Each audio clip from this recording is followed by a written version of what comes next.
Tous ceux qui siégeaient au Sanhédrin, ayant fixé les regards sur Étienne, son visage leur parut comme celui d'un ange. Acte 6,15.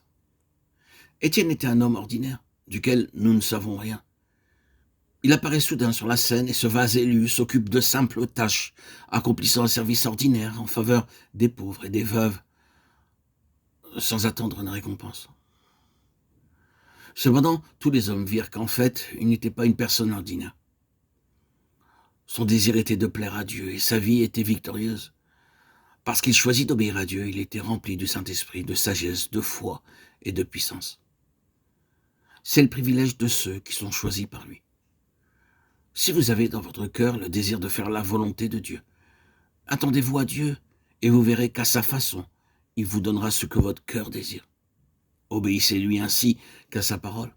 Recevez la parole dans votre cœur. Et vous verrez se manifester dans votre vie les vertus que vous attendiez.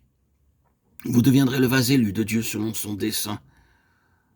Dans Actes 6, 13 à 15, nous voyons comment les chefs du peuple levèrent de faux témoins contre Étienne.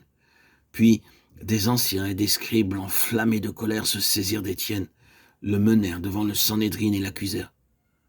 Alors qu'il disait des faussetés, tout le Sanhédrin regarda son visage et furent surpris de le voir resplendir comme celui d'un ange.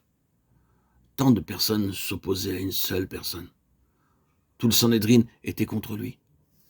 Ils portèrent l'un après l'autre de fausses accusations, cependant son visage resplendissait comme un ange. Il brille encore plus dans ce temps de persécution. Quel salut, quel vase, quel privilège d'avoir un visage aussi resplendissant. Étienne répondit, « Homme, frère et père, écoutez, le Dieu de gloire apparut à notre père Abraham lorsqu'il était en Mésopotamie avant qu'il s'établisse à Haran, Acte 7, 2. Lorsque nous venons au Seigneur Jésus-Christ, sa lumière resplendit tout d'abord dans le cœur, puis sur le visage et enfin sur notre sentier. Ceci représente la triple lumière divine. Êtes-vous devenu en ce sens-là le vase élu de Dieu? Que s'est-il passé? Le Seigneur, non pas les prédicateurs ni les sermons, mais le Dieu vivant, vous a-t-il donné un visage resplendissant?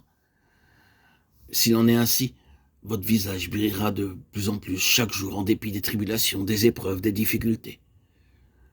C'est par un visage rayonnant que nous vaincons l'ennemi.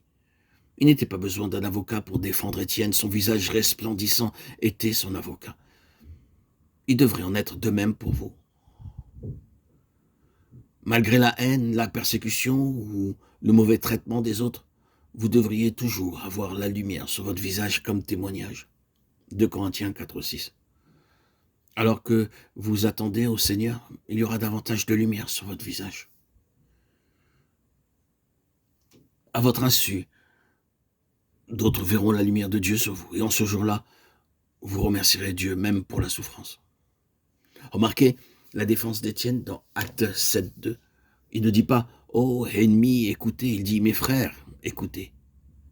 Toute la foule est contre lui. Cependant, il les appelle frères avec un visage resplendissant. Il savait ce qu'ils pensaient dans leur cœur et son message donna la réplique. Le Dieu de gloire apparut à Abraham lorsqu'il était en Mésopotamie, avant qu'il ne s'établisse à Haran. Il parle de Dieu comme le Dieu de gloire. Et pourquoi?